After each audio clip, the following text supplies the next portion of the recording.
You were in charge of it. You were the official in charge. Did you wipe the server? What, like with a cloth or something? We have turned over the server. They can do whatever they want to with the server to figure out what's there or what's not there. But we turned over everything that was work-related, every single thing. Personal stuff, we did not. I had no obligation to do so and did not. All right, thank you all. Hillary Clinton right there taking those questions on her emails this week, showing a bit of frustration, but then moving on. I want to talk about that on our roundtable, joined by Democrat Bill Richardson, former governor of New Mexico, cabinet secretary, UN ambassador for President Clinton as well. Republican strategist Ana Navarro, very close to Jeb Bush. Rich Lowry, editor of the National Review, editor of Time Magazine, Nancy Gibbs, and Matt Bai, the national political columnist for Yahoo News. And let's begin with Hillary Clinton and the emails. Rich Lowry, let me go to you. The cover of The Week magazine says, is this going to sink Hillary's campaign this week? The Hillary team says that is overblown. What do you think? Well, the problem she has, no one, George, believes her.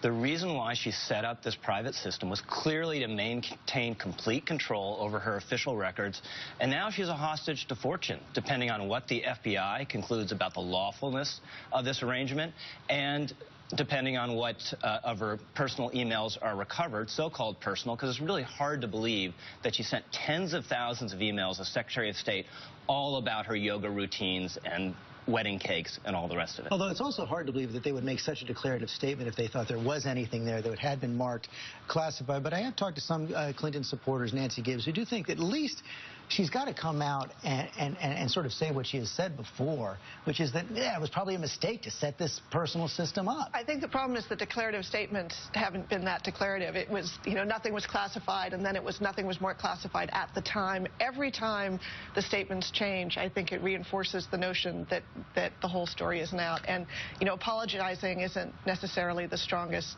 suit for her, and so I don't know that you're going to go that far to say I made a mistake, but you do increasingly hear people in her party saying without some acknowledgement that this looks really bad and feels really bad in a visceral way to voters. On the trust factor, it's going to be very hard for it to be behind. And Matt Bai, there are some questions about this Quinnipiac poll, but it's got to be an alarm bell for Democrats there. Oh, yeah, it is an alarm bell. I mean, look, we always heard in politics, George, right, it's not the crime, it's the cover-up. I think here it's not the cover-up, it's the attitude. And this is what's driving this trust deficit is, the idea that whether people care really about the emails or the servers, whether they understand the details, there's this attitude that says, I don't have to answer these questions. I shouldn't have to answer these questions. She walked away from the media, last week. But she did answer, to be fair, she did answer the questions first. But very testily and incompletely. And with a very tepid apology. I think that's the issue that goes forward even more than whatever happens with the email servers. What Democrats have to be worried about when they look at those numbers on the trust deficit is that the signal is one of entitlement, that the signal is one that says, I'm taking this nomination, I'm the only one out there, and I'm not going to have to answer some of these questions that people want answered. I think that would worry me if I were running her campaign.